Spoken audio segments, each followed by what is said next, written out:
Hello बच्चों, welcome back to my channel Akki Guru class में आप सभी प्यारे बच्चों का स्वागत है। तो बच्चों, आई होप कि आप सभी विद्यार्थी स्वस्थ और हेल्दी होंगे और अच्छे से अपना पढ़ाई तैयारी कर रहे होंगे। बच्चों, आज हम इस वीडियो में class 10th Bihar board matric परीक्षा का बच्चों क्या तो 10th का बच्चों सामाजिक विज्ञान का मोस्ट इम्पॉर्टेंट प्रश्न लेके आए हैं। बच्चों बच्चों ऐसे प्रश्न जो आपको सीधा बच्चों डायरेक्ट एग्जाम में देखने को बनेगा। बच्चों, आपसे हाथ जोड़कर विनती है कि हमारे इस वीडियो को पूरा अंतिम समय तक देखें, एक भी क्वेश्चन को स्किप मत करिएगा, क्योंकि सीधा वेरी ब्यूटीफुल क्वेश्चन आप स्किप कर दीजिएगा। ऐसा क्वेश्चन जो आपको सीधा एग्जाम में देखने को बन सकता है। बच्चों, डायरेक्ट चुने हुए प्रश्न लिए गए हैं मैंने आज इस वीडियो में, जो कि बच्चों सीधा आपको एग्जाम में देखने को मिलेगा। मैं बार बार आपको यह प्रश्न बात कहता हूं कि सीधा आपको एग्जाम में देखने को मिलेगा, क्योंकि मैं जानता हूं बच्चों कि हर साल बिहार बोर्ड एक ही क्वेश्चन को दोहराता रहता है, रिपीट करता रहता है, क्योंकि उसके पास कोई नया पैटर्न, नया बुक, नया सिलेबस नहीं है। तो उसके पास यू हैव मतलब उसके पास कोई चांस नहीं है बच्चों। तो वो एक ही क्वेश्चन को बार बार घुमा फिरा के पूछता रहता है। इसलिए मैं इसको वीडियो में आपको मोस्ट इंपॉर्टेंट ऐसे प्रश्न लेके आऊँ जो आपको सीधा डायरेक्ट एग्जाम में देखने को मिलेगा। तो आपसे हाथ जोड़ के विनती है कि अभी तक चैनल को सब्सक्राइब नहीं किया तो सब्सक्राइब कर बेल आइकन घंटी प्रेस कर ले और साथ ही अपने सभी दोस्तों के पास शेयर कर दे। चलिए बच्चों, आज के फर्स्ट पार्ट में चलते हैं। आज का पहला प्रश्न क्या है हमारा कि प्रश्न ये है, दांडी यात्रा के का क्या उद्देश्य था। ठीक है बच्चों, तो देखिएगा बच्चों, दांडी यात्रा का जो उद्देश्य था, दांडी यात्रा का उद्देश्य यह था कि समुद्र के पानी से नमक बनाकर नमक बनाना, नमक कानून का उल्लंघन करना तथा ब्रिटिश कानून के भय को भारतीय जनता के अंदर से निकालना। बच्चों, दांडी यात्रा का यही उद्देश्य था कि समुद्र के पानी से नमक बनाकर नमक कानून का उल्लंघन करना तथा ब्रिटिश कानून के भय को भारतीय जनता के अंदर से निकालना। ठीक है, स्क्रीनशॉट मारे या फिर कॉपी कलम से लिखे, परंतु ये दोनों में से कोई काम जरूर करें। इस क्वेश्चन को अपने नोटबुक में जरूर उतारें, क्योंकि ये वेरी वेरी इंपॉर्टेंट क्वेश्चन है और सारे प्रश्न इंपॉर्टेंट है। इसलिए मैं आपसे ये कहूंगा कि कलम और कॉपी लेके बैठे, जो आपको काफी बेनिफिट मिलेगा, ताकि आप इसे उतार सकें। ठीक है, चलिए अगला प्रश्न की ओर बढ़ते हैं बच्चों। अगला प्रश्न क्या है बच्चों?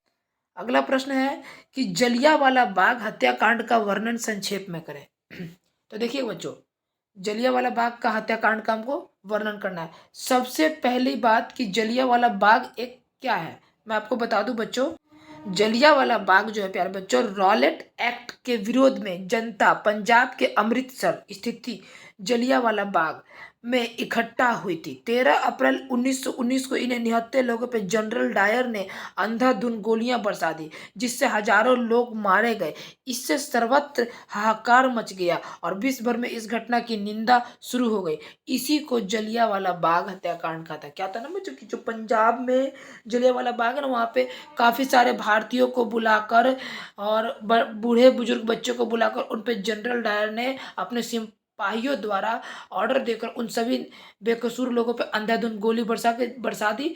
बच्चों, कुछ लोग गोली का शिकार हो गए और पास में एक कुआं था, कुछ लोग कुएं में कूद के अपनी जान गंवा बैठे। तो बस इसी तरह से बहुत बड़ा नरसंहार हुआ था, जिसे हम लोग जलियांवाला बाग हत्याकांड के नाम से जानते हैं, और ये 13 अप्रैल 1919 को हुआ था। ठीक है बच्चों, चलिए अगले प्रश्न की ओर बढ़ते हैं बच्चों। अगला प्रश्न क्या है प्यारे बच्चों? अगला प्रश्न देखिएगा कि प्रथम विश्व युद्ध के किन्हीं दो कारणों का वर्णन करें। बच्चों, प्रथम विश्व युद्ध के किन्हीं दो कारणों का वर्णन करना है। समझिएगा, युद्ध के दो कारण थे, यूरोपीय शक्ति संतुलन का बिगड़ना तथा साम्राज्यवादी प्रतिस्पर्धा। 1871 के बाद जर्मनी, इंग्लैंड और फ्रांस के लिए एक बड़ी चुनौती बन गया। साम्राज्यवादी प्रतिस्पर्धा औद्योगिक क्रांति का परिणाम स्वरूप उत्पन्न औपनिवेशिक व्यवस्था बनाए रखने के लिए हुई। यह था बच्चों तीसरा प्रश्न। उम्मीद है आपको पसंद आ रहा है क्वेश्चन। ठीक है, सभी क्वेश्चन बच्चों अपने आप में बवाल क्वेश्चन है, इंपॉर्टेंट क्वेश्चन है, सुपर डुपर हिट क्वेश्चन है बच्चों। चलिए तो चौथा क्वेश्चन की ओर बढ़ते बच्चों। फोर्थ क्वेश्चन क्या है प्यारे बच्चों? फोर्थ क्वेश्चन है बच्चों कि रॉलेट एक्ट, इसने राष्ट्रीय आंदोलन को कैसे प्रभावित किया। ठीक है बच्चों, तो देखिए, रॉलेट एक्ट भारत की क्रांतिकारी गतिविधियों पर अंकुश लगाने के लिए 1919 में रॉलेट एक्ट पारित किया गया। ठीक है बच्चों, इसके अनुसार संदेह के आधार पर ही किसी को गिरफ्तार कर बिना मुकदमा चलाए दंडित किया जा सकता था। भारतीयों में इसकी तीखी प्रतिक्रिया हुई बच्चों।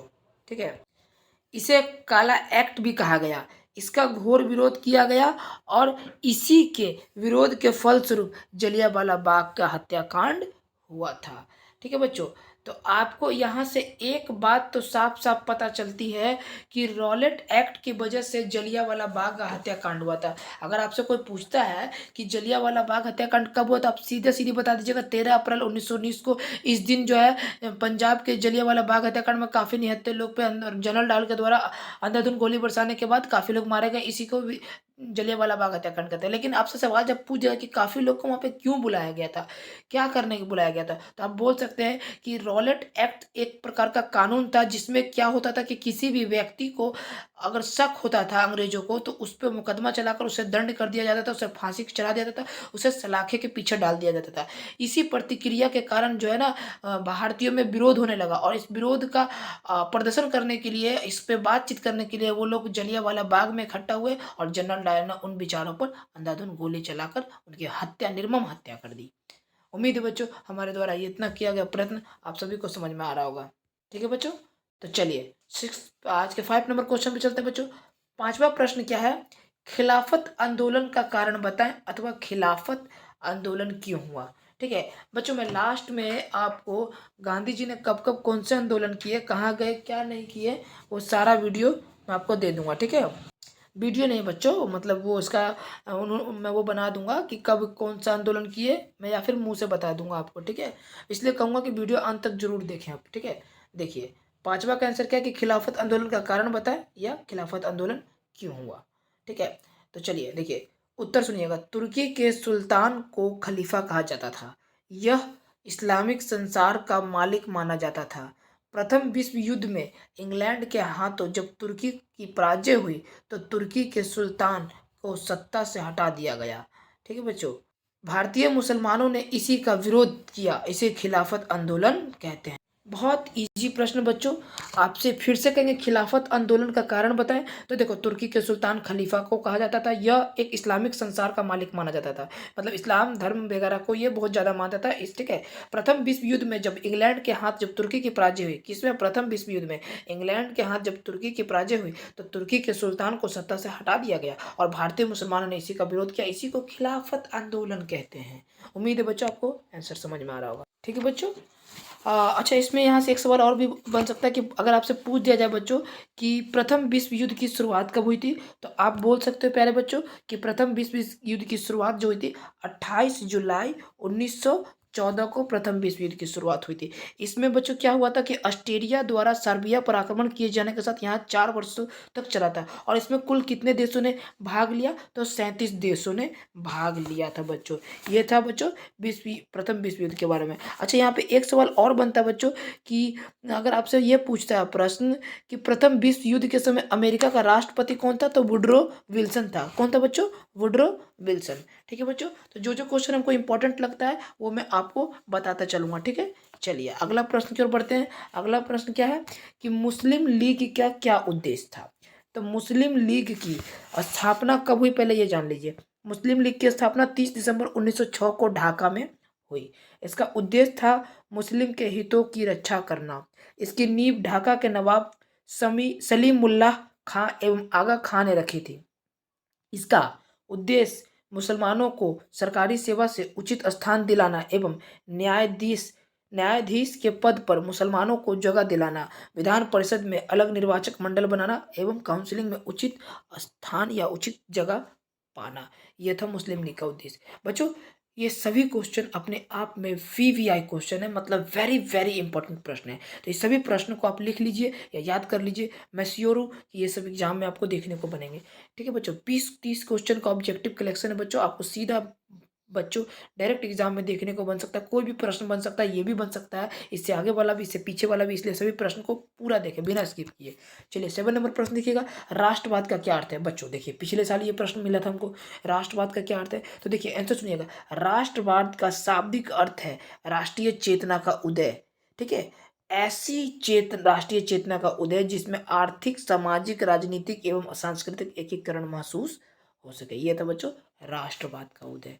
चलिए 8 नंबर देखिएगा बच्चों, स्थायी बंदोबस्त क्या है, तो आंसर सुनिएगा। अंग्रेजों की कृषि नीति मुख्य रूप से अधिकतम लगान एकत्रित करने के उद्देश्य से बंगाल में अस्थायी बंदोबस्त लागू किया जाता है। इसमें जमींदारों को एक निश्चित भू राजस्व सरकार को देना पड़ता था तथा जमींदार किसानों से उससे अधिक लगान वसूल करते थे।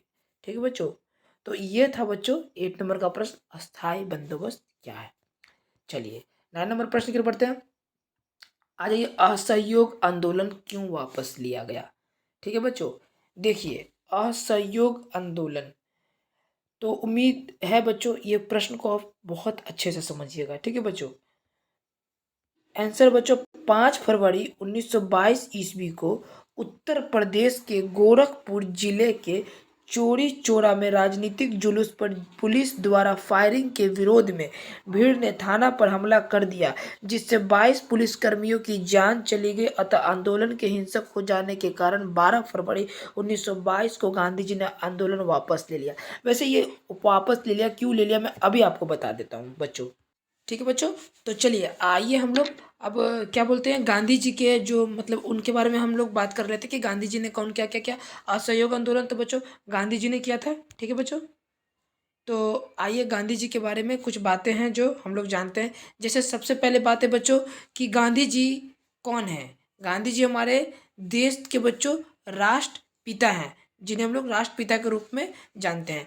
देखिए बच्चों, गांधी जी का पूरा नाम मोहनदास करमचंद गांधी था। ठीक है बच्चों, गांधी जी का पूरा नाम बता दिए। चलिए अब आइए इनके जन्म के बारे में बात करते हैं बच्चों, बहुत शॉर्टकट फॉर्म में भागेंगे क्योंकि वीडियो की लेंथ काफ़ी लंबी हो जाएगी।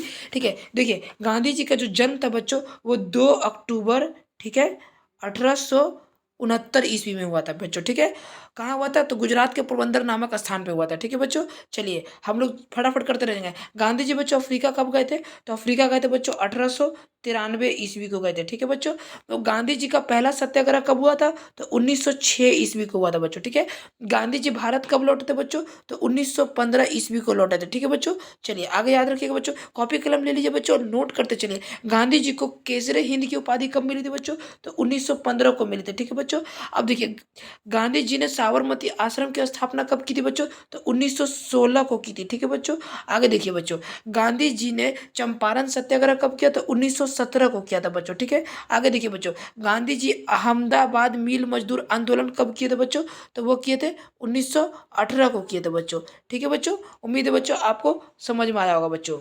ठीक है बच्चों, पता है ना 1915 में गांधी जी ने क्या किया, केसरी हिंद की उपाधि उनको मिली, साबरमती की स्थापना बच्चों 1916 में, चंपारण सत्याग्रह 1917 में, और अहमदाबाद मील मजदूर आंदोलन 1918 में किया था उन्होंने। ठीक है, चलिए आगे देखिए बच्चों, गांधी जी ने खिलाफत आंदोलन कब किया था बच्चों, तो 1919 को किया था बच्चों। कब किया था, 1919 को। ठीक है, आगे देखिएगा बच्चों, गांधी जी ने असहयोग आंदोलन बच्चों कब किया, तो 1920 में किया बच्चों। ठीक है, और गांधी जी ने असहयोग आंदोलन वापस कब ले लिया, तो 1922 को ले लिया बच्चों। क्यों ले लिया, चोरा चोरी कांड की वजह से। ठीक है बच्चों, आगे देखिएगा बच्चों, गांधी जी ने कांग्रेस अध्यक्ष की स्थापना कब की थी, तो 1924 को की थी बच्चों। ठीक है, आगे देखिए बच्चों, गांधी जी ने दांडी मार्च जो यात्रा की थी वो कब की थी, तो 1930 को की थी बच्चों। ठीक है, आगे देखिएगा बच्चों, तो गांधी जी ने सविनय अवज्ञा आंदोलन की शुरुआत कब की थी, तो ये भी 1930 में ही की थी। ठीक है बच्चों, चलिए आगे देखिएगा बच्चों, गांधी जी ने इरविन समझौता कब किया बच्चों, 1931 में किया। ये सभी क्वेश्चन अपने आप में ऑब्जेक्टिव के तौर पे एक आध क्वेश्चन आ सकते हैं, इसलिए आप लोग रटते चलिए। गांधी जी के इरविन समझौता कब किए थे, तो 1931 में। ठीक है, चलिए दूसरा प्रश्न क्या है बच्चों, और मेरे को जैसे जैसे याद आ रहा है मैं बता देता हूँ। हाँ बच्चों, गांधी जी ने द्वितीय गोलमेज कब किया था, तो उन्होंने द्वितीय गोलमेज में भाग लिया था 1931 में। ठीक है, और उसके बाद बच्चों क्या है, गांधी जी पूना समझौता कब किए थे, तो 1932 में किए थे बच्चों। ठीक है, आगे देखिए बच्चों, गांधी जी ने हरिजन संघ की स्थापना कब की थी, तो वो भी 1932 में किए थे। ठीक है, आगे बोल रहा बच्चों, गांधी जी ने भारत छोड़ो आंदोलन कब किया बच्चों, तो वो 1942 में, जिसमें उन्होंने कौन सा नारा लगाया था, डू एंड डाई, करो या मरो। और बस उसके बाद बच्चों हमको आज़ादी मिल चुकी थी। उसके बाद बच्चों, उसके बाद फिर देश का बंटवारा हो गया, और बंटवारे के नाम पे कुछ लोगों को प्रॉब्लम हो गई। उनमें से एक थे महान व्यक्ति जिनको हम लोग नाथूराम गोडसे के रूप में जानते हैं। उन्होंने क्या किया था बच्चों, तो गांधी जी की हत्या कर दी थी 30 जनवरी, प्यारे बच्चों, कब, 30 जनवरी 1948 को गांधी जी की गोली मारकर हत्या कर दी। गांधी जी के मुख से निकले हुए 3 अंतिम शब्द थे, हे राम हे राम हे राम। ठीक है बच्चों। तो ये था गांधी जी का सुपर फास्ट तरीके से बच्चों 3 से 4 मिनट के अंदर में गांधी जी के जन्म से लेकर मृत्यु तक के कुल टोटल आंदोलन जो है, एक आध प्रश्न छूटे होंगे तो छूटेंगे, बाकी 90 से 95% तक मैंने गांधी जी के सारे आंदोलन एक ही वीडियो में करवा दिए। इसका कोई अलग वीडियो नहीं मिला। अगर जो बच्चे अंतिम समय तक वीडियो देख रहे होंगे तो उनको काफ़ी ज़्यादा बेनिफिट मिला होगा। ठीक है, चलिए सॉरी, आगे देखिए बच्चों 10 नंबर प्रश्न क्या है बच्चों, हो ची मिन्ह के विषय के संबंध में लिखे। ठीक है बच्चों, तो देखिए हो ची मिन्ह साम्यवाद से प्रभावित था। उसने 1925 ईस्वी में वियतनामी क्रांतिकारी दल का गठन किया एवं फ्रांसीसी साम्राज्यवाद से लड़ने के लिए कार्यकर्ताओं के सैनिक प्रशिक्षण की व्यवस्था की। 1930 ईस्वी में राष्ट्रवादी गुटों को एकत्रित कर वियतनाम कांग सान देंग अर्थात कम्युनिस्ट पार्टी की स्थापना की। विश्वव्यापी आर्थिक मंदी के एवं फ्रांसीसी सरकार की क्रूरता के कारण हो ची मिन्ह ने राष्ट्रवादी आंदोलन को तीव्र किया बच्चों। द्वितीय विश्व युद्ध में जापानी सेना के पराजित होने पर 2 सितंबर 1945 को द्वितीय वियतनाम को स्वतंत्र घोषित करते हुए डेमोक्रेटिक रिपब्लिक ऑफ वियतनाम की स्थापना की बच्चों। ये था बच्चों 10 नंबर का आंसर, स्क्रीनशॉट ले लो या प्यारे बच्चों लिख लो। ठीक है, चलिए 11 नंबर देखिएगा बच्चों, जेनेवा समझौता कब और किन के बीच हुआ। देखिए बच्चों पिछले साल ये प्रश्न आपको एग्जाम में मैंने देखा था। एक बच्चा आया था जो एग्जाम देके, तो उसने मुझे ये प्रश्न दिखाया था कि सर ये क्वेश्चन आया, जेनेवा समझौता कब और किन के बीच हुआ। तो मोस्ट इंपॉर्टेंट प्रश्न है, आप इसे याद कर लीजिए। जेनेवा समझौता मई 1954 ईस्वी में हिंद चीन समस्या पर वार्ता हेतु बुलाए गए सम्मेलन में हुआ। वार्ता मतलब होता है वार्तालाप, मतलब बातचीत करने वाले एक समूह बुलाया गया था, उस सम्मेलन में होता है। इसमें वियतनाम के 2 हिस्सों में बांट दिया गया तथा लाओस तथा कंबोडिया में वैध राजतंत्र को स्वीकार कर संसदीय शासन प्रणाली को अपनाया गया। यह था बच्चों 11 नंबर प्रश्न, जेनेवा समझौता। चलिए बच्चों 12 नंबर देखिएगा बच्चों, एक तरफा अनुबंध की व्यवस्था क्या थी। तो बच्चों देखिए, एक तरफा अनुबंध व्यवस्था एक तरह का बंधुआ मजदूर थी, जिसमें मजदूर को कोई अधिकार प्राप्त नहीं था जबकि मालिक को असीमित अधिकार प्राप्त था। रबर बागानों के खेतों एवं खानों में मजदूरों से एक तरफा अनुबंध व्यवस्था पर काम लिया जाता था। ये था बच्चों 12 नंबर का प्रश्न। चलिए 13 नंबर देखिएगा बच्चों, हुआ हुआ आंदोलन की चर्चा करें। ये भी क्वेश्चन हम नॉट श्योर हैं, बट मुझे ऐसा लगता है कि ये क्वेश्चन पिछले बार आया था, मुझे याद नहीं है। ठीक है, लेकिन हो सकता है इस बार आ जाए, रिस्क नहीं लेना बच्चों। चलिए इसको देखिए आंसर, जेनेवा समझौता के बाद दक्षिण वियतनाम में गृह कलह की स्थिति बन गई। गृह कलह मतलब घर में लड़ाई करना, मतलब अगर हमारा देश एक प्रकार का हमारे लिए घर ही है, तो हमारे देश के लोग आपस में लड़ते हैं, उसी को गृह कलह बोलते हैं। तो वियतनाम में गृह कलह की स्थिति बन गई। इसमें एक धार्मिक वर्ग हुआ द्वारा चलाया जा रहे थे। आंदोलन की मुख्य भूमिका थी। हुआ आंदोलन के काफी आक्रामक हो जाने पर नियो दिन्हा ने बड़ी क्रूरता पूर्वक इसे दबाया।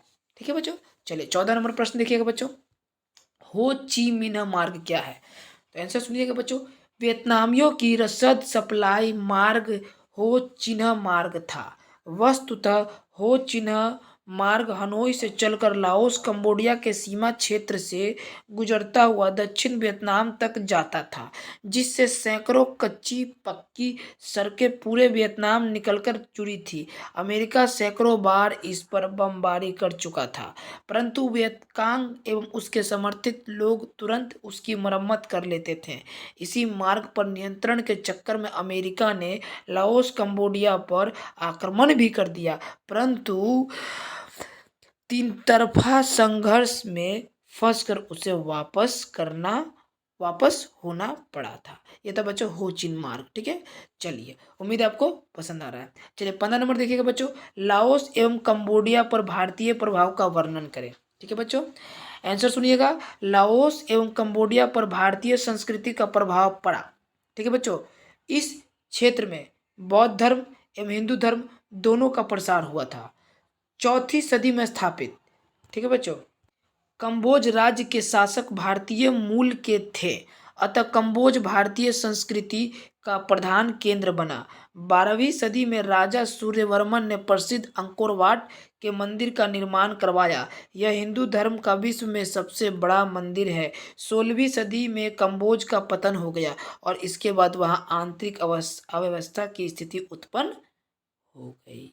ये था बच्चों 15 नंबर का आंसर। बच्चों बहुत मेहनत लगता है, यू कांट बिलीव दिस, कितना मेहनत लगता है। एक 15 से 20 मिनट के वीडियो पे 4 से 5 घंटा का वीडियो बच्चों एडिटिंग करने में जाता है। तो बच्चों आपसे एक रिक्वेस्ट करेगा, आप कुछ करें ना करें, हमारा अगर आप गुरु दक्षिणा देना चाहते हैं तो सिर्फ इतना कर दीजिए कि हमारे चैनल को सब्सक्राइब कर बेल आइकन घंटे प्रेस कर ले और हमारे चैनल से लगातार आप पढ़िए। हम जितना पढ़ाते हैं आप पढ़िए और साथ ही अपने जैसे सभी प्यारे भाइयों बहनों के पास शेयर कर दीजिए। ठीक है बच्चों, चलिए 16 नंबर का प्रश्न देखिएगा बच्चों।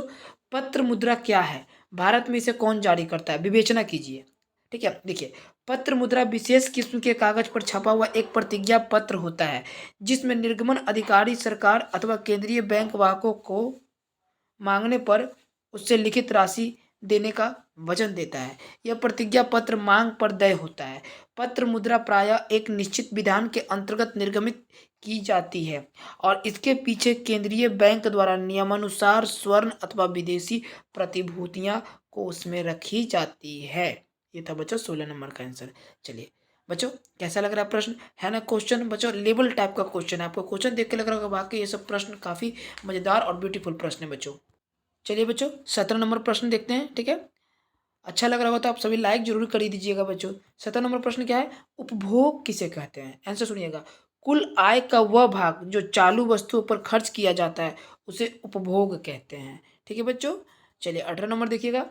18 नंबर प्रश्न क्या है? चेक क्या है? चेक साख पत्र है। कैसे है? देखिए चेक एक प्रकार का लिखित आदेश है जो बैंक में रुपए जमा करने वाले अपने बैंक को देता है। साख की तरह यह मुद्रा का कार्य करता है। ठीक है, किस प्रकार से करता है? साख की तरह यह मुद्रा का कार्य करता है। चलिए 19 नंबर प्रश्न देखिएगा। मुद्रा एवं साख पत्रों में क्या अंतर है? देखिए बच्चों, मुद्रा जिसका उपयोग साख पत्रों के आधार पर वे वस्तुएं एवं सेवाओं के विक्रय क्रय में विनिमय के माध्यम का कार्य करते हैं, अतः साख पत्र ठीक मुद्रा की तरह कार्य करते हैं। किंतु इसका प्रमुख अंतर यह है कि मुद्रा कानूनी ग्राह्य होते हैं जबकि साख पत्रों को कानूनी मान्यता प्राप्त नहीं होती है। अतः साख पत्रों को लेन देन के कार्य में स्वीकार करने के लिए बाध्य नहीं किया जा सकता है। ये था बच्चों 19 नंबर प्रश्न। आज का 19 प्रश्न था। अब हम लास्ट और आखिरी प्रश्न में जाएंगे। जाने से पहले कहेंगे कि हमारे चैनल को अभी तक आप सब्सक्राइब नहीं किया तो सब्सक्राइब कर बेल आइकन घंटी प्रेस जरूर करिएगा प्यारे बच्चों। ठीक है, चलिए 20 नंबर प्रश्न देखिएगा बच्चों। बिहार में बाढ़ आने के 4 कारणों को लिखें।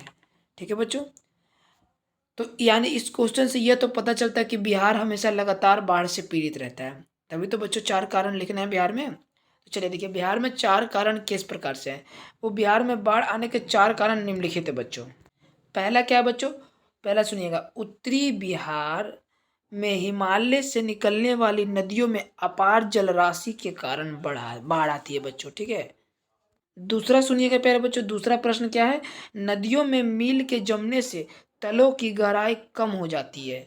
तीसरा सुनिएगा, बिहार में नदियां मार्ग परिवर्तित करती रहती हैं, मतलब अपना रास्ता बदलते रहती हैं। चौथा, उत्तर बिहार के मैदानी भाग का छोटी छोटी नदियां भी अतिवृष्टि से जल प्लावित होकर बाढ़ का दृश्य उपस्थित कर देती है। मतलब समझे, जैसे छोटी छोटी नदियां, कोई भी छोटे छोटे जो नदियां हैं उसमें हम जो वर्षा होती है तो इतना ज़्यादा वर्षा होने के कारण वो जल पूरी तरह से बढ़ जाती है और बढ़ा हुआ जल बाढ़ का रूप धारण कर लेता है।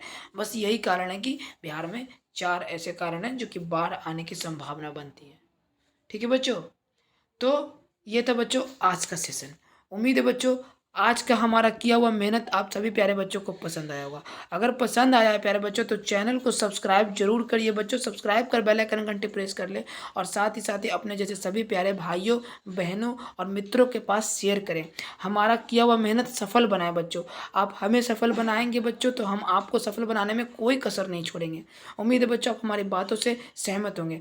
तो बस आज अपनी इन्हीं बातों के साथ हम आज का वीडियो यहीं समाप्त करते हैं। मन लगा के पढ़िए, अच्छे से पढ़िए, अपने माँ बाप का नाम रोशन करिए, अपने गुरु का नाम रोशन करिए, अपने सभी भाई बहनों का नाम रोशन करें। तो बस बच्चों आज के लिए इतना ही। मिलते हैं अगले स्टडी की वीडियो में। तब तक अपना ख्याल रखें, अपने माता पिता का ख्याल रखें।